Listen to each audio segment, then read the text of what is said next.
Hello दोस्तों, नमस्कार। KPS education centre में आप सबका स्वागत है। आइए आज हम लोग Bihar board class 8 science chapter 9 ईंधन हमारी ज़रूरत, इसका जो है सभी प्रश्नों का उत्तर इसमें हल किया गया है। इससे पहले आप लोग चैनल पर पहली बार आए हैं तो चैनल को सब्सक्राइब कर लीजिए। वीडियो पसंद आया तो वीडियो को एक लाइक कर दीजिए। तो आइए क्वेश्चन नंबर एक में क्या कह रहा है, रिक्त स्थानों की पूर्ति कीजिए। खाली जगह जो है उसको भरना है। तो क्वेश्चन नंबर 1 का कॉ में है डैश तथा डैश जीवाश्म ईंधन है। डैश तथा डैश जीवाश्म ईंधन है। तो यहाँ पर पहला खाली में क्या होगा, कोयला। क्या होगा, कोयला तथा पेट्रोलियम। कोयला तथा पेट्रोलियम जीवाश्म ईंधन है। ख में है डैश तथा डैश समाप्त नहीं होने वाले ईंधन का स्रोत है। तो यहाँ पर पहले लिखेंगे प्रकाश, दूसरा में लिखेंगे वायु। प्रकाश तथा वायु समाप्त नहीं होने वाले ईंधन के स्रोत हैं। अब आइए इसी का ग में है कोल तार डैश का उत्पादन है। कोल तार डैश का उत्पादन है। किसका उत्पादन है, कोयला का। तो यहाँ पर खाली हम क्या लिखेंगे, कोयला। घ में है पेट्रोलियम के विभिन्न संघटकों को पृथक करने का डैश प्रक्रम कहलाता है। तो क्या कहलाता है, परवाजीवी आसवन विधि। परवाजीवी आसवन विधि। तो यहाँ पर लिखेंगे वो, ठीक है। वाई अंगो नंबर कह रहा है वाहनों के लिए सबसे कम प्रदूषक ईंधन है डैश। क्या होगा, प्राकृतिक गैस। क्या लिखेंगे, प्राकृतिक गैस। अब आइए क्वेश्चन नंबर 2 में। क्वेश्चन नंबर 2 में है निम्नलिखित कथनों के सामने सत्य अथवा असत्य लिखिए। जो सही है उसके आगे में सत्य लिखेंगे, जो गलत है उसके आगे में असत्य लिखेंगे। तो एक कॉ में है जीवाश्म ईंधन प्रयोगशाला में बनाए जा सकते हैं। तो क्या है, ये गलत है, ये बनाए नहीं जा सकते हैं। तो इसमें लिखेंगे असत्य। तो यहाँ पर हम लोग कठिन का चिन्ह देते, आप लोग यहाँ असत्य लिख लीजिएगा, ठीक है। अब आइए ख नंबर में कोक कार्बन का शुद्ध रूप है। कोक कार्बन का शुद्ध रूप है। तो ये क्या, सत्य है। तो यहाँ पर सत्य लिखेंगे, ठीक है। गौ में है पेट्रोल की अपेक्षा सीएनजी अधिक प्रदूषण ईंधन है। तो नहीं, ये गलत है। तो इस पर गलत लगा, असत्य है।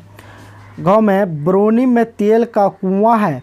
तो ये क्या है, ये गलत है। ब्रोनी का कुआं नहीं है वहाँ पर, तो ये भी गलत है। अब आइए अंगो नंबर कोल तार विभिन्न पदार्थों का मिश्रण है। तो ये क्या है, सही है। तो इस पर सही का टिक लगाएंगे। अब आइए क्वेश्चन नंबर 3। क्वेश्चन नंबर 3 में कह रहा है कोयला किस प्रकार बनता है। कोयला किस प्रकार बनता है। तो इसका उत्तर में लिखेंगे बाढ़, भूकंप इत्यादि प्राकृतिक क्रियाओं के कारण वन जंगल मिट्टी के नीचे दब गए। उनके ऊपर अत्यधिक मिट्टी जम जाने के कारण वह स्वपिंडित हो गए। जैसे जैसे गहराई में जाते गए उच्च दाब तथा उच्च ताप पर वायु की अनुपस्थिति में अवसादी शैलों की परतों के बीच पौधे धीरे धीरे पीट में बदल गए। कोयले में मुख्य रूप से कार्बन होता है। वनस्पति के धीमे प्रक्रम द्वारा कोयले में परिवर्तन को कार्बनीकरण कहते हैं। कोयला वनस्पति के अवशेषों से बनता है, अतः कोयले को जीवाश्म ईंधन भी कहते हैं। अब आइए next question, question number 4। Question number 4 में है जीवाश्म ईंधन समाप्त होने वाले प्राकृतिक संसाधन क्यों है। तो इसका उत्तर है मृत जीवों तथा मृत वनस्पतियों के धीमे प्रक्रम द्वारा जीवाश्म ईंधन बनते हैं। यह प्राकृतिक संसाधन है, परंतु पृथ्वी के गर्भ में सीमित मात्रा में है। बढ़ती जनसंख्या तथा विज्ञान के विकास ने इसका दोहन जिस तरह से कर रही है उस हिसाब से कुछ वर्षों में जाकर ख़त्म हो जाएगा। जीवाश्म ईंधन को बनाने में हजारों वर्ष लग जाते हैं। यही कारण है कि जीवाश्म ईंधन प्राकृतिक संसाधन होते हुए भी समाप्त होने वाले संसाधन है। अब आइए क्वेश्चन नंबर 5। क्वेश्चन नंबर 5 में है ईंधन कितने प्रकार के होते हैं। ईंधन जो है कितने प्रकार के होते हैं। तो उत्पत्ति के आधार पर ईंधन 2 वर्गों में बांटा गया है। प्राथमिक ईंधन जो लकड़ी, कोयला, तेल, पेट्रोलियम इत्यादि। द्वितीयक ईंधन चारकोल, कोक, रसोई गैस इत्यादि। भौतिक अवस्था के आधार पर ईंधन को 3 भागों में बांटा गया है, जो आप लोग देख रहे हैं, ठीक है। इस तरह से है, 3 भागों में बांटा गया है। ईंधन को कितने भागों में बांटा गया है, 3 भागों में। ठोस है, द्रव है, गैस है। ठोस को जो है लकड़ी, कोयला, द्रव पेट्रोलियम और गैस प्राकृतिक गैस, ठीक है। अब आइए नेक्स्ट क्वेश्चन। क्वेश्चन नंबर 6 में है पेट्रोलियम निर्माण की प्रक्रिया को समझाइए। पेट्रोल निर्माण की प्रक्रिया को समझाना है। तो इसका उत्तर में लिखेंगे मिट्टी की नई परतें पुरानी परतों के ऊपर जमती चली जाती है। इस प्रकार परतों में वृक्ष और मरे हुए जीव भी दब जाते हैं। इन मृत जीवों पर दबाव और कभी कभी गर्मी का प्रभाव पड़ता है। मरे हुए समुद्री प्राणी भी समुद्र की तली में जमा हो जाते हैं। इस प्रकार मृत समुद्री प्राणियों के परतें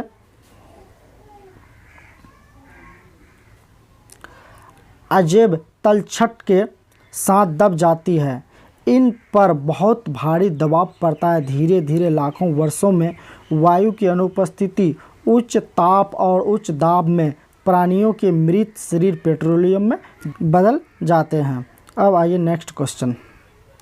क्वेश्चन नंबर 7 में है, कोयला के विभिन्न उत्पादों के अभिलक्षणों एवं उपयोगों का वर्णन कीजिए। कोयला के विभिन्न उत्पादों के अभिलक्षणों एवं उपयोग का वर्णन कीजिए। तो देखिए इसका हम लोग वर्णन करके रखे हैं यहाँ पर। कोयला के महत्वपूर्ण उत्पादों के अभिलक्षणों एवं उपयोगों का वर्णन। कोक, वायु की अनुपस्थिति में कोयला को गर्म करने पर कोक प्राप्त होता है। कोक एक कठोर श्रृंग तथा काला पदार्थ होता है। यह कार्बन का शुद्ध उपयोग, इस्पात के निर्माण, धातुओं के निष्कर्षण इत्यादि। कोलतार कोयला को एक परख नली में रखकर धीरे धीरे गर्म करने पर कोलतार का निर्माण होता है।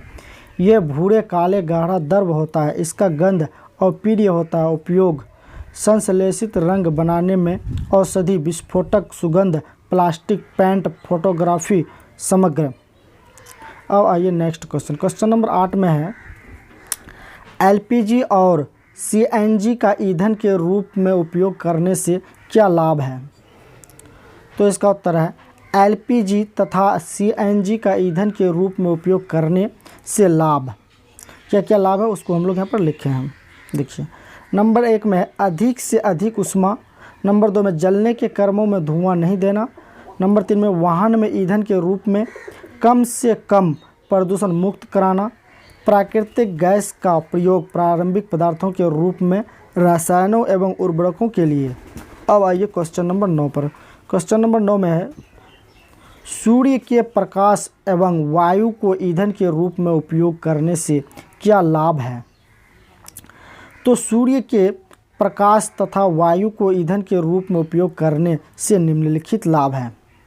निम्नलिखित लाभ है, जो लाभ है उसको हम लोग यहाँ पर लिखेंगे। तो नंबर 1 में है, सूर्य के प्रकाश तथा वायु और असीमित प्राकृतिक संसाधन है, जितना चाहे प्रयोग कर सकते हैं। 2 में इसके प्रयोग से सीमित प्राकृतिक संसाधनों की बचत, जैसे कोयला तथा पेट्रोलियम पदार्थ। 3 में इसके प्रयोग से वायुमंडल दूषित नहीं होगा। इसके प्रयोग से खर्च में बचत। इसके प्रयोग से समय की बचत। अब आइए नेक्स्ट लास्ट क्वेश्चन है, कह रहा है भारत में तेल क्षेत्र कहाँ कहाँ पाए जाते हैं। भारत में जो है तेल क्षेत्र कहाँ कहाँ पाए जाते हैं। तो इसका उत्तर है हमारे देश भारत में तेल निम्नलिखित क्षेत्रों में पाए जाते हैं। नंबर 1 में है असम के माहौर कटिया मोराम में। नंबर 2 में गुजरात के अकलेश्वर में। नंबर 3 में मुंबई हाई समुद्र तल में इत्यादि। तो आई होप आप लोगों को अच्छी तरह से समझ में आया होगा। चैनल पर पहली बार आए हैं तो चैनल को सब्सक्राइब कर लीजिए। वीडियो पसंद आया तो एक लाइक कर दीजिए। Thanks for watching this video.